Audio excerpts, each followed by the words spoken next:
Hi friends, ఈరోజు మీకు కొత్తిమీర ఊరగాయ పచ్చడి చూపిస్తాను. ముందు స్టవ్ మీద బాండీ పెట్టుకొని 4 గరిటెలు నూనె వేసుకోవాలండి. అది వేడెక్కగానే ఎండుమిర్చి 4 ఎండుమిర్చి, సాయిపప్పు, ఆవాలు, జీలకర్ర అన్నీ వేసుకోవాలండి. తాలింపు దినుసులు దీంట్లోకి పచ్చెనపప్పు కూడా ఇంట్రెస్ట్ ఉన్న వాళ్ళు వేసుకోవచ్చు. వెల్లుల్లి, కరివేపాకు, ఇంగువ కూడా వేసేయచ్చండి. ఇవన్నీ ఏగేలోపు నా ఛానల్ సబ్స్క్రైబ్ చేసి లైక్ కొట్టి కామెంట్ చేయండి. ఓకే, ముందుగా ఒక పెద్ద కట్ట కొత్తిమీర కట్ట నేను కడిగి ఆరపెట్టుకొని తడి లేకుండా చూసుకొని సన్నగా తరిగి పెట్టుకున్నాను. ఈ తాలింపు వేగిన తర్వాత ఆ కొత్తిమీర అంతా ఇందులో వేసి కలపాలండి. బాగా కలపాలి, కొత్తిమీరని వేయించాలి.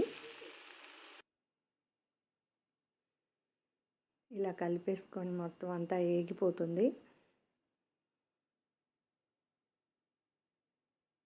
ఒక కట్ట వచ్చేసి 2-3 నెలల దాకా అది వాడుకోవచ్చండి.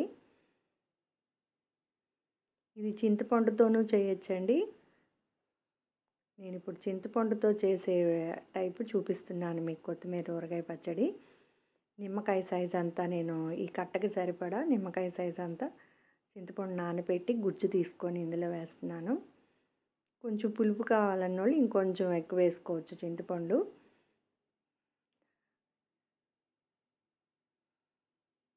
ఇందులో నేను కొంచెం చింతపండు గ్రేవీగా తీసాను. దీనికి వాటర్ సరిపోలేదు గ్రేవీగా, ఇంకొంచెం వాటర్ కూడా పోసుకోవచ్చు. 4 గరిటెల కారము, 4 గరిటెలు ఉప్పు, 1 గరిట ఆవు పిండి, 1 గరిట పసుపు, 1 గరిట మెంతు పొడి, ఇవన్నీ వేసేసుకొని బాగా కలపాలి. అంతా కలిసిపోయేలాగాను, ఎక్కడ ఏమీ మిస్ అవ్వకుండా మొత్తం అంతా కలుపుకోవాలండి.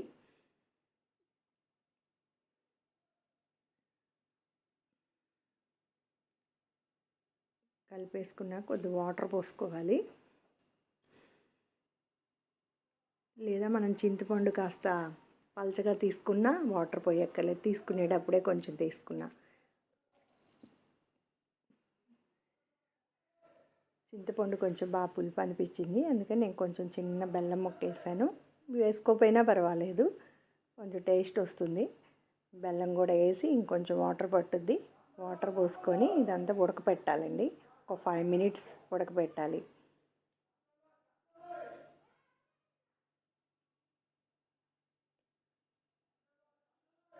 ఇది ఉడికేటప్పుడు మనం ఉడికింది అనుకున్నప్పుడు కొంచెం ఏమైనా ఉప్పు కారాలు తక్కువ అవుతాయేమో కొద్దిగా స్పూన్తో తీసుకొని దీన్ని చూసుకొని ఇప్పుడే వేసి కలిపేసేసుకొని ఒక 5 minutes ఉడకపెట్టేసి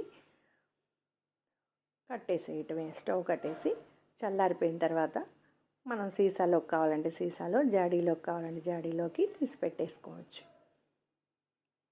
వేడి అన్నంలో ఈ కొత్తిమీర పచ్చడి వేసుకొని తింటే సూపర్గా ఉంటుందండి.